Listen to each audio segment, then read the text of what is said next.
In a war, it's typically the losing side that must make territorial concessions. That side might be compelled to cede land, change borders, or grant autonomy to certain regions as part of a peace agreement. Although the war in Ukraine is still very much raging on, Russia has long started to behave like the losing side. The lashing out, the escalating desperation in every strategy, the frantic attempts to secure alliances, and now, territorial concessions. It seems that the almighty Russia, the country that's been trying to forcefully seize Ukrainian territories for years, is now ready to willingly give up the territory it gained with a nice little bow attached to it. The recipient, the country that has already immensely profited from the war in Ukraine, Russia's former foe, now friend by necessity, China. But which Russian land is China receiving exactly? And what could possibly compel Russian President Vladimir Putin, the man who dreams of a new Russian empire, to make such dramatic concessions? You'll find the answers to these questions and many more in this video. Let's cut straight to the chase. What Russian land is Putin willing to practically gift to China? The answer is the Tumen River, the 324-mile-long Asian river that serves as a natural boundary between China, North Korea, and Russia. The Tumen River originates on the 9,022-foot-high Mount Pektu, the highest peak of China's Changbai Mountains. It then flows through rugged gorges, first east-northeast to the North Korean city of Hwoyong, then north to Onsong, and finally southeastward until it reaches the Sea of Japan. As things currently stand, the entire river is shared by China, Russia, and North Korea, with China having access to just a small wedge some 10 miles before the estuary. Interestingly, this wasn't always the case. China was actually the one to hold this area historically before the Qing dynasty ceded it to the Russian Empire in the 1860s, depriving the country of access to the Sea of Japan. China may have had to wait over 160 years to regain control over parts of the Tumen River region, but it's become very much a real possibility as of 2024. The idea was first floated in May 2024, when Putin visited China and met with its president Xi Jinping. After the two-day visit, the pair issued a lengthy joint statement, reaffirming Russia and China's commitment to enhancing strategic collaboration across multiple domains, including the military and economic sphere. The statement mentions the Tumen River by name, while listing all the ways the two countries intend to cooperate. Though to be fair, the statement doesn't actually say Russia will hand over the Tumen River to China, it actually says, the parties, together with the Democratic People's Republic of Korea, will continue a constructive dialogue on the topic of navigation of Chinese ships in the lower reaches of the Tumen River. This constructive dialogue undoubtedly continued when Putin visited North Korea's supreme leader Kim Jong-un in June 2024. During Putin's visit to Pyongyang, the two leaders agreed on building a new road bridge connecting Russia and North Korea over the Tumen River. Currently, there's only a 2,000-foot-long rail bridge over the river with quite an interesting name, the Korea-Russia Friendship Bridge. This bridge, which opened in 1959, also serves as the sole crossing point along Russia and North Korea's 10-mile border. Russia and China have already discussed building a new road bridge connecting the countries in 2015, but North Korea's first nuclear test in 2016 put those plans on hold. Now the countries seem to have hit the restart button on their plans, as Putin's recent diplomatic efforts indicate renewed momentum toward bridging the differences between the countries. The new bridge would allow road traffic between Russia and North Korea, which would undoubtedly boost trade and tourism between the countries. And with both countries facing harsh economic sanctions from the West, they'll take all the help they can get in this department. Besides agreeing on the road bridge, Putin and Kim have also reportedly talked about granting Chinese ships access to the Sea of Japan. They discussed a more permanent option, as Chinese vessels can already access the Sea of Japan in theory, provided they get permission from both Russia and North Korea to pass through the final stretch of the Tumen River. Otherwise, they have to sail all the way around the Korean peninsula to reach the Sea of Japan. China has long been vying for a more permanent and convenient access option, urging Russia and North Korea to create a special economic zone along the banks of the Tumen River. Prior to the invasion of Ukraine, Russia wasn't exactly thrilled about this idea, fearing that permanent access to the Sea of Japan would increase China's influence in Northeast Asia. However, the shift in the power dynamic between Russia, China, and North Korea, brought about by the invasion, has seemingly made Putin see the light. And China has some big plans for the Tumen River. It reportedly plans to widen this river to allow larger vessels to traverse the waterway. By larger vessels, China primarily refers to its Coast Guard ships, which tend to be larger than the vessels owned by other countries in the region. Just take the CCG 5901 ship as an example. This Zhao 2 class ship is the world's largest Coast Guard vessel, and the next in line is not even close. With a length of 541 feet and a displacement of 12,000 tons, the CCG 5901 is more than 8 times bigger than an average US Coast Guard cutter.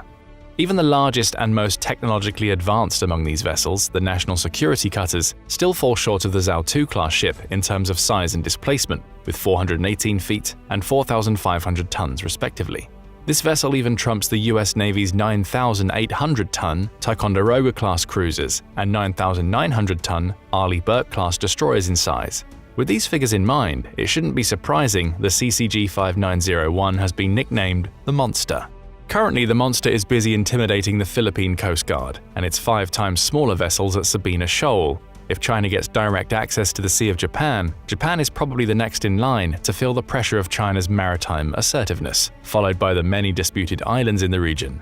Of course, this change would also force the US and its regional allies to project more naval power in the Indo-Pacific, further stretching their resources. Which explains why China wants the Tumen River, to boost commercial shipping and wreak havoc on its maritime neighbors. But why would Russia want to give this strategically important river to China? Well, it's right in the title of the video. Putin is desperate. Simply put, Russia needs China on its side as it gets increasingly isolated on the world stage.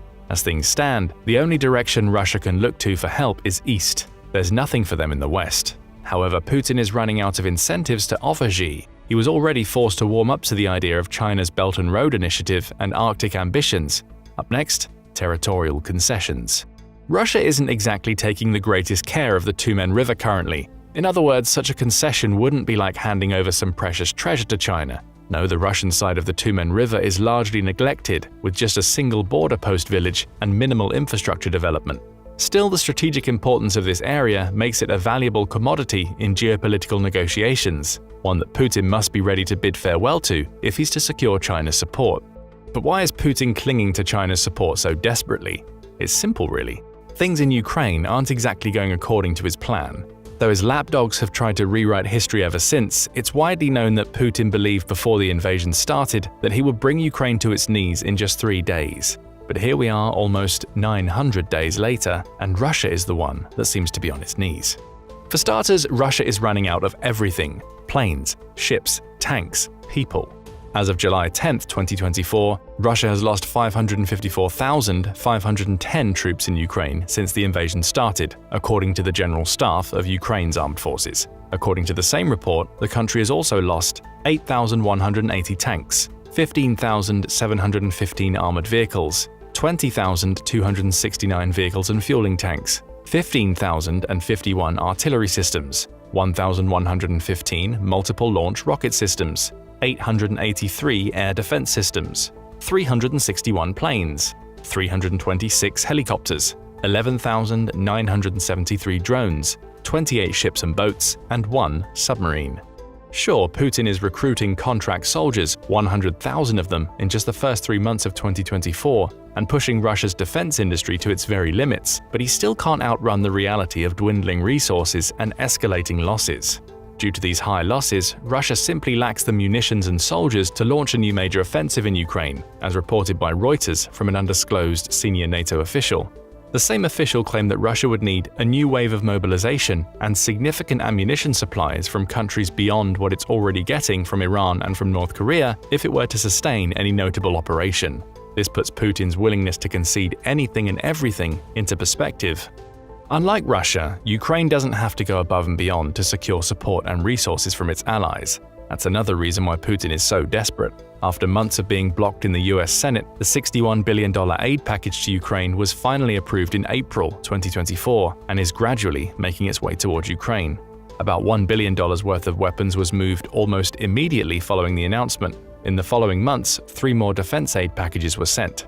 The $400 million package authorized on May 10th contained a whole bunch of goodies, including ammunition for Patriot and NASAMS air defenses, Stinger anti-aircraft missiles, HIMARS systems and ammunition, 155mm and 105mm artillery shells, equipment to integrate Western launchers, missiles, and radars with Ukrainian systems, M113 armored personnel carriers, mine-resistant ambush-protected MRAP vehicles, TOW anti-tank missiles, Javelin and AT-4 anti-tank launchers, precision aerial munitions, and high-speed anti-radiation missiles, HARMs.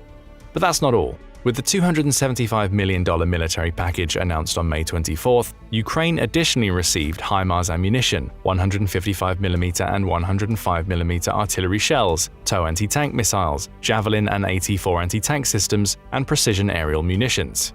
It also received 60mm mortar rounds and several small arms and ammunition for those weapons.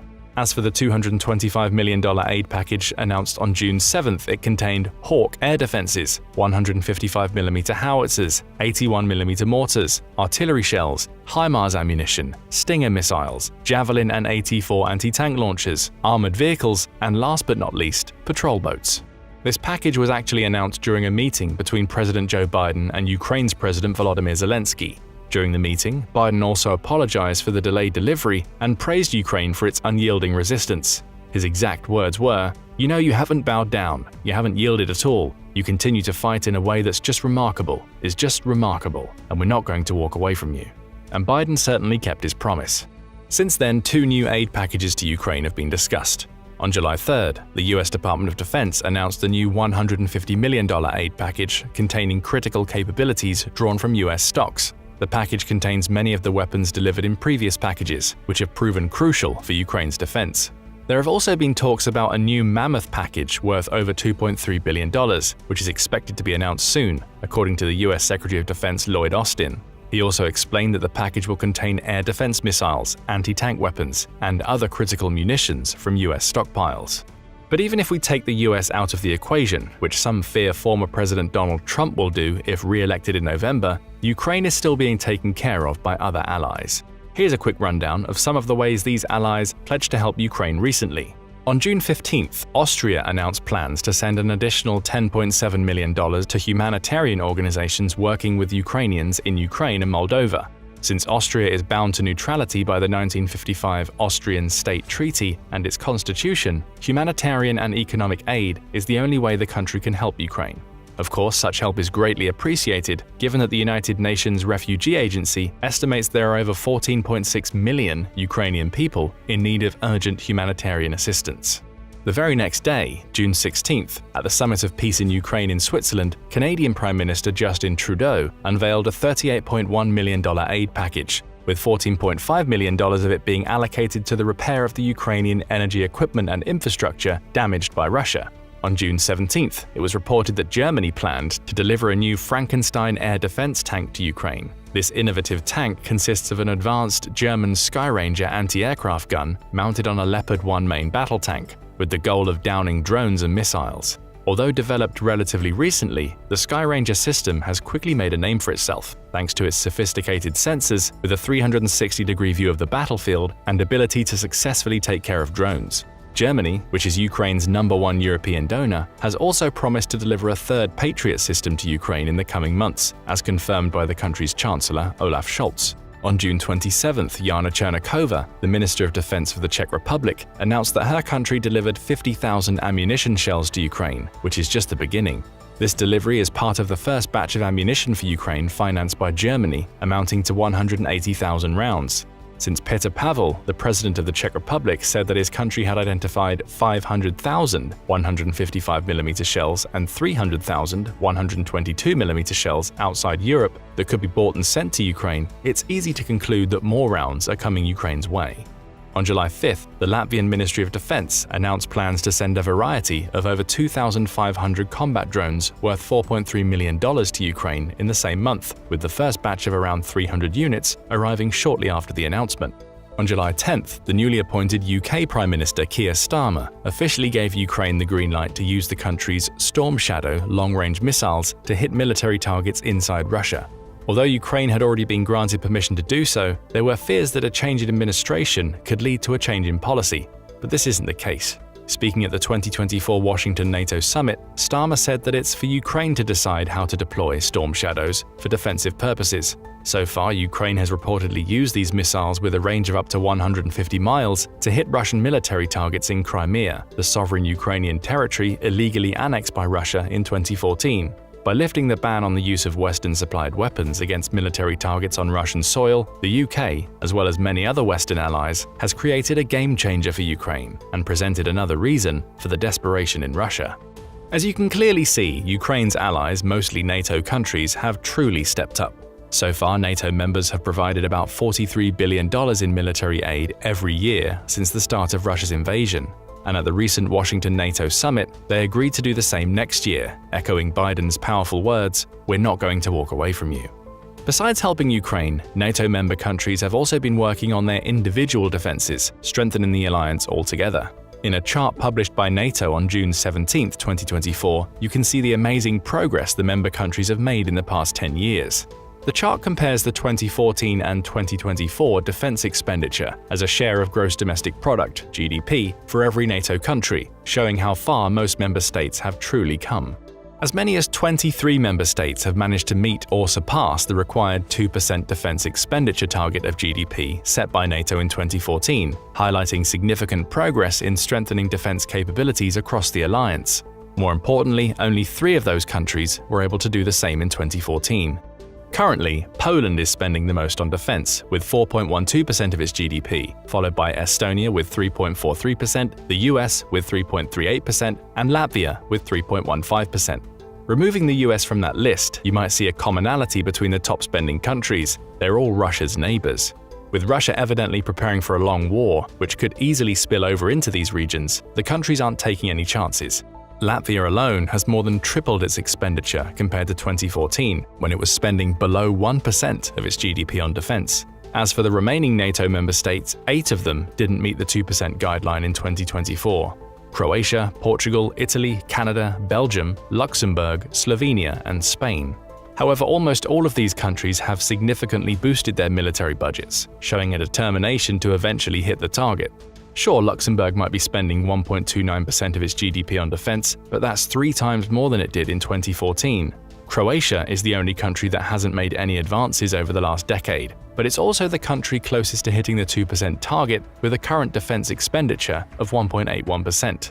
Seeing how quickly NATO is growing in strength, Putin is becoming increasingly desperate to end the war in Ukraine before NATO's full might can be brought to bear. But NATO isn't only growing in strength, it's also growing in numbers. On April 4, 2023, Finland, the country sharing an 830-mile-long border with Russia, joined the alliance. Almost a year later, on March 7th, Sweden did the same. Though this country doesn't share a land border with Russia, it does share a maritime one. Some 4.5 nautical miles separate the country from Russia's Kaliningrad exclave. This turn of events has led Putin's lapdogs to declare that Russia is now surrounded by enemies, with the exception of Belarus. And hey, they aren't exactly wrong. But Russia also did this to itself. Just look at who Russia is dealing with across the European part of its 12,514-mile land frontier. Estonia, a former Soviet Union republic and NATO member that fears Russia won't stop at Ukraine. Finland, another nation deeply wary of Russian aggression, especially given its long history of conflicts with its eastern neighbor, so much so that it broke from decades of neutrality to join NATO. Georgia, a country that's still reeling from its 2008 war with Russia, with Russian troops occupying its territories of Abkhazia and South Ossetia. Latvia and Lithuania, 2 more Baltic states and former Soviet republics that have been vocal about the threat posed by Russia and have significantly increased their defense spending as a result. Norway, another NATO member sharing a border with Russia in the Arctic, where strategic interests and military tensions are on the rise. Poland, a staunch NATO ally and a country with a historical mistrust of Russia, now one of the biggest defense spenders in Europe. Ukraine, do we even need to explain? As you see, Putin is right to feel surrounded, which might be the first time he's right about anything in recent times. After all, it's his aggressive actions that have driven neighboring countries into the arms of NATO, solidifying a powerful and united front against any further Russian encroachments. It's also his actions that have brought about severe sanctions and financial ruin, which the Kremlin state television is openly distraught over. To make matters worse for Russia, the West isn't planning to stop anytime soon. On June 30th, Radoslaw Sikorski, the Polish Minister of Foreign Affairs, proposed seizing all $321 billion in frozen Russian sovereign assets in an effort to win the escalation game with Russia. So we can add another thing to the long list of resources Russia is running out of: money. But the thing that makes Putin the most desperate is that he can't seem to accelerate his plans before he runs out of soldiers, weapons, and money. before NATO strengthens even more and lifts additional bans on the use of weapons, and before more Western aid arrives. Why? Because Ukraine simply isn't letting him. Ukraine is fighting back, and it's fighting hard. In May and June of 2024 alone, Ukrainian forces hit as many as 15 radar stations and over 10 control centers in the Crimean settlements of Chornomorsk, Tarkhankut, Yevpatoria, Saki, Donske, Belbek, Sevastopol, Alushcha, Dzankoy, and Mysova. The attacks have also targeted the S-300, S-350, and S-400 air defense systems stationed on the Crimean Peninsula. Some experts believe that Ukraine is intensifying these operations in order to clear the skies for the incoming F-16 Fighting Falcon jets. After 2 years of pleas and months of delays, these jets are finally making their way to Ukraine in July and are expected to be operational this summer, according to Dick Schoof, the Prime Minister of the Netherlands, and Mette Frederiksen, his counterpart in Denmark. These jets promise to finally tip the scale in Ukraine's favor in the skies, which is why the attacks in Crimea hold immense value.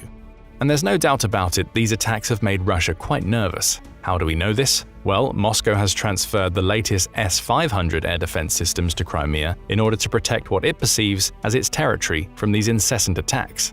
But you see, there's a small problem with this move. Increasing the transfer of air defense systems to Crimea means leaving the rest of mainland Russia unprotected. And again, Ukraine is taking full advantage of this fact. In the absence of the most advanced air defense systems, Ukrainian drones have been pummeling mainland Russia.